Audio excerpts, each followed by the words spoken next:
गुरु ब्रह्मा गुरु विष्णु गुरुदेवो महेश्वरः गुरु साक्षात् परब्रह्मा तस्मै श्री गुरुवे नमः।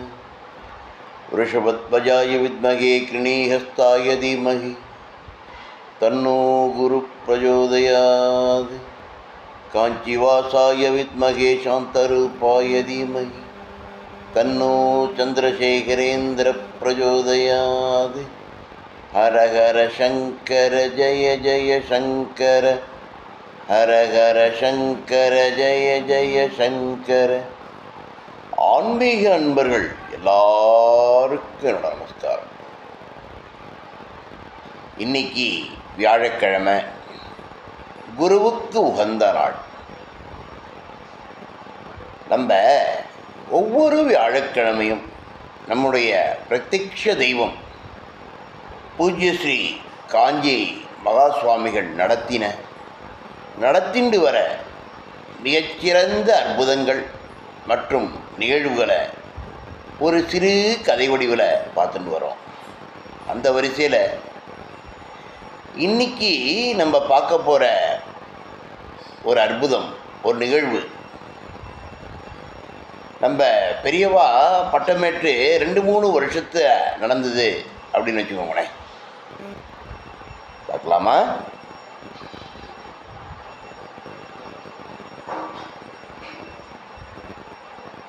பெரியவா நம்ம திண்டிவனத்துக்கு பக்கத்தில் உள்ள ஒரு கிராமத்தில் தான் படித்தார். சின்ன வயசுலேயே நன்னா படிக்கக்கூடியவர். ஸ்கூல் பாட புத்தகங்களை தவிரவும் ஆற்றுல வேதங்களெல்லாம் கற்றுக்கிறக்கூடிய ஒரு ஆற்றல். அந்த வேதங்களை மனனம் செய்து அர்த்தத்தோட மற்றவாளுக்கு சொல்லிக் கொடுக்குற அந்த ஒரு திறமையும் சின்ன வயசுலேயே பெரியவாளுக்கு. பெரியவா படித்தது ஒரு கிறிஸ்துவ பள்ளிக்கூடம். அண்ணா படிப்பார். அவர் படித்த அந்த பள்ளிக்கூடத்தை வாசலில் ஈவன் ஒரு 20-25 வருஷம் முன்னால் கூட பார்த்தோம்னா எந்த ஒரு பள்ளிக்கூடத்து வாசலில் முன்னாலேயும் இந்த இழந்த பழம், இழந்த வடை, குச்சி மிட்டாய், இந்த மாங்காய் பத்தை போட்டு இந்த உப்பு தடவி கொடுக்கறது, இந்த பனங்கிழங்கு வேக வச்சு விற்கிறது, முறுக்கு, சீடை, இந்த அன்னாச்சி பழம், இந்த மாதிரிலாம் வச்சுட்டு நிறையா பேர் வைக்கிற வழக்கம் உண்டு. இப்போ தான் அதெல்லாம் கிடையாது. இப்போ எந்த ஸ்கூல் முன்னாலேயும் எதுவுமே இல்லைன்னு வச்சுக்கோங்களேன். ஸ்கூல் பார்த்ததுனால ஊருக்கு ஒதுப்புறமாக கடைசியில் தான் இருக்குது. அது மட்டும் இல்லாமல் ஒவ்வொரு ஸ்கூல்லையும் பார்த்தோம்னா கவர்மெண்ட் ஸ்கூல் பக்கத்தில் எதுவுமே இருக்கிறதுல ப்ரைவேட் ஸ்கூல் கேட்கவே வேண்டாம்.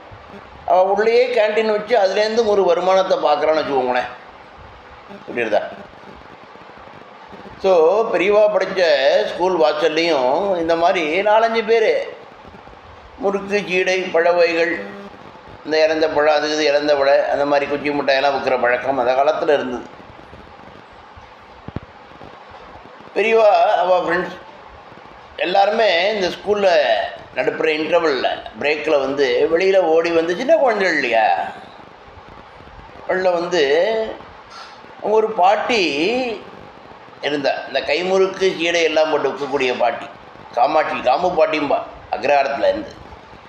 காமு பாட்டி அதாவது காமு பாட்டியோட கைப்பக்கம் அவ்வளோ நல்லா இருக்கும். அவ்வளவு இந்த கைமுறுக்கும் அதுவும் சீடையெல்லாம் போட்டு அவள்கிட்ட பெரியவா வாங்கி சாப்பிட்ற வழக்கம் உண்டு.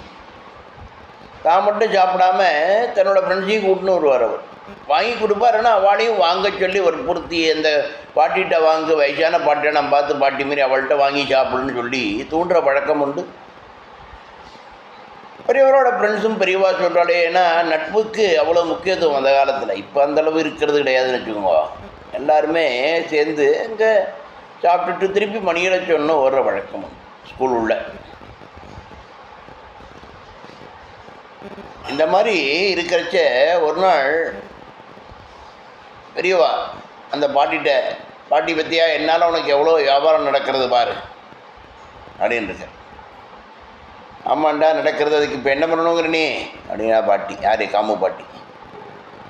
இல்லை பாட்டி, நான் மட்டும் திங்கிறது கிடையாது, என் ஃப்ரெண்ட்ஸ் எல்லாம் வேற கூட்டின்னு வரேன், நல்ல லாபம் நீ சம்பாதிக்கிறேன்.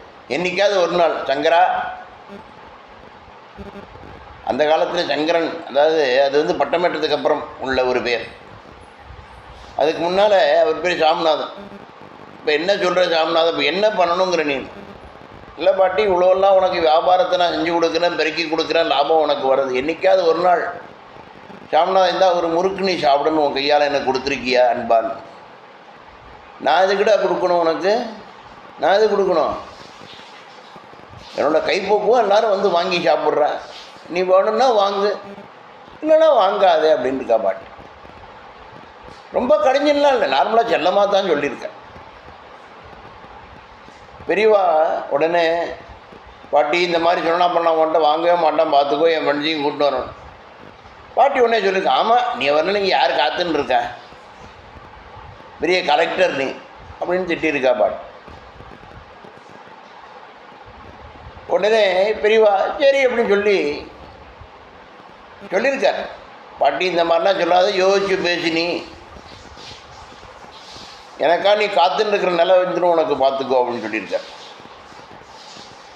இந்த பாட்டி ஒன்று போடா கிடக்கல, எத்தனை பேர் போயிருந்த மாதிரி குழந்தையில பார்த்தோன்னா நானும் இவ்வளோ வருஷமாக இங்கே கடை போட்டுருக்கேன் அப்படின்னு சொல்லிட்டேன்.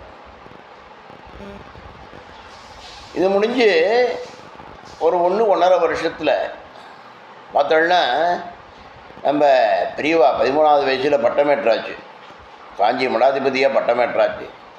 காசி யாத்திரையெல்லாம் முடிச்சுட்டு திரும்பி கும்பகோணம் நோக்கி வந்துட்டுருக்கார், பல்லக்கில் வந்துட்டுருக்கார். திண்டிவனம் தாண்டி அந்த கிராமத்து வழியாக தான் கும்பகோணம் வரணும். வரும்போது பார்த்துருக்கார். வரும்போது பார்த்தோன்னா திருவங்கும் அவர் ஊர், அவர் படித்த ஊர் இல்லையா, எல்லாருக்கும் தெரிஞ்ச குழந்தை இல்லையா சாமிநாதன். அப்போ ஜெகத்குருவாக மாறி காசி யாத்திரைலாம் முடிச்சுன்னு வரான்னு சொல்லி ஊரே கோலாகலமாக இருக்குது. மாவிலை தோரணங்கள் கட்டுறதுனே வெடிவெடித்து இவாளை வரவேற்கிறதுக்காக ஒவ்வொரு வீட்டு முன்னாலேயும் பூர்ணகும்பத்தை வச்சுட்டு எல்லோரும் நிற்கிறார். இவர் படித்த அந்த ஸ்கூல் ஒரு கிறிஸ்துவ ஸ்கூல். அந்த ஸ்கூலில் இருந்த ஆசிரியர்கள் ஒரு சில பேர் பாதிரியார்கள். அவளும் வந்து நிற்கிறா, தன்ட்ட படித்த அந்த குழந்தை இன்னைக்கு ஜெகத்குருவாக மாறி வரானேன்னு அந்த பாதிரியார்களுக்கும் பயங்கரமான ஒரு சந்தோஷம். சாமிநாதனோட கூட படித்த அந்த நண்பர்களுக்கும் சந்தோஷம். நம்ம ஃப்ரெண்டு இந்த மாதிரி ஜெகத்குருவாக மாறிட்டான்னு சொல்லி ஊரோ கோலாகலம் கொண்டிருக்கு, கோலாகலமாக இருக்குது ஊர். தாண்டி எல்லாம் பூர்ணகும்பத்தை ஒவ்வொன்றா ஏற்றுன்னு ஆசீர்வாதம் பண்ணிட்டு வர இவர் வசித்து அந்த தெருவுக்கும் வந்திருக்கு. வந்து கால்நடையாக கீழே பல்லக்கிலேருந்து இறங்கி நடந்து போய் அந்த பாட்டியும் அங்கேன்னு கேட்டு இந்த பாட்டியை கூப்பிடுங்க கூட அப்படின்னா பாட்டின்னு 2-3 அவள் ஃப்ரெண்ட்ஸு எல்லோரும் உள்ளே போய் கூப்பிட்டு. பாட்டிக்கு ஒரே வெக்கம், பொண்ணுகும்பம் கையில் வச்சுருக்கால வெளில வரத்துக்கு வெக்கப்படுறான் பாட்டி. சின்ன பசங்க 10-12 வயசில் இந்த குழந்தைங்க நீ பாட்டி வைக்க போகிறாளோ இன்னும் எல்லா கத்தினும் எல்லா குழந்தையும் ஓடி வந்திருக்கு. யார் நம்ம சாமிநாதன் நல்ல பெரியவாளோட படித்த அந்த குழந்தைகள். அப்புறமா பாட்டி வெளியில் வந்திருக்கா. வெளியில் வந்து பூர்ணகும்ப மரியாதை ஏற்றுன்னு. அப்போ ஜெகத்குரு அவர் இல்லையா, 13 வயசு சாமிநாதன் கிடையாது. அப்போ காஞ்சி மடத்தோட பீடாதிபதி ஆகிட்டார் தன்னுடைய 13வது வயசில். சந்திரசேகரேந்திர சரஸ்வதிங்கிற பேரில் பட்டமேட்டுன்னு காஞ்சி மடம். உடனே பூர்ணகும்பத்தை ஏற்றுனார். உடனே இந்த பாட்டி படார்னு காலில் விழுந்து சர்வேஸ்வரா அப்படின்னு சொல்லி நமஸ்காரம் பண்ணியிருக்கு. நமஸ்காரம் பண்ணும்போது பாட்டியோட மைண்ட் வாய்ஸ் பழைய காலத்துக்கு ஓடி இருக்கு. ஆகா, இவன் நம்மள்கிட்ட ஒரு நாள் இந்த சாமிநாதன் சொன்னானே, எனக்காக காத்துருக்கிறது வந்துருத்து பார் அப்படின்னு. பெரியவா அதெல்லாம் ஒன்றும் ஞாபகப்படுத்தின்ட்டு பாட்டிட்டு அதை பற்றியெல்லாம் ஒன்றுமே கேட்கல. இந்த மாதிரி நான் சொன்னதெல்லாம் ஒன்றும் கேட்காம பொன்முனோல் பூத்துண்டு தன்னுடைய ஃப்ரெண்ட்ஸு இந்த கைங்கரியக்கார மடத்தில் எல்லாத்தையும் இருக்கா. காம்பு பாட்டியோட கைப்பக்கம் அவ்வளவு 4 நாள் இந்த பாட்டிகிட்ட வாங்கி சாப்பிட்டு தான் பழக்கம் உண்டு.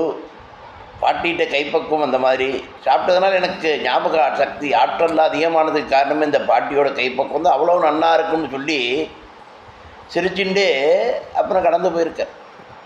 இன்னொரு ஆச்சரியம் பாருங்க, அதாவது ஜெகத்குரு நம்ம சங்கராச்சாரிய சரஸ்வதி சுவாமிகள் வந்து பெரியவாள் ஆனதுக்கப்புறம் பல லீலைகள் முடிஞ்சிருக்கார் அப்படிங்கிறது எல்லாருக்குமே தெரியும். ஆனால் அவர் பட்டமேற்பதற்கு முதலிலேயே, அதாவது சின்ன வயசில் படிக்கும்போதே பின்னால் எனக்காக ஒரு நாள் நீ காத்துருக்க வேண்டி வரும் அப்படின்னு சொல்லியிருக்கார் பாருங்க.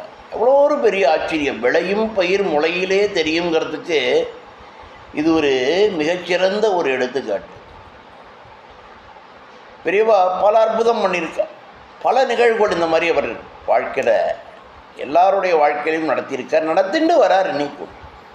அதனால தான் சொல்கிறோம், பெரியவா தான் சர்வேஸ்வரன், சாட்சாத் அந்த சர்வேஸ்வரன் தான் பெரியவா. இதுக்கு யாருக்கும் எந்த ஒரு ஐயப்பாடுமே இருக்கணுங்கிற ஒரு அவசியமே கிடையாது.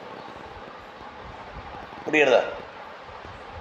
அடுத்த வியாழக்கிழமை இன்னொரு நிகழ்வோடு உங்களை சந்திக்கிறேன்.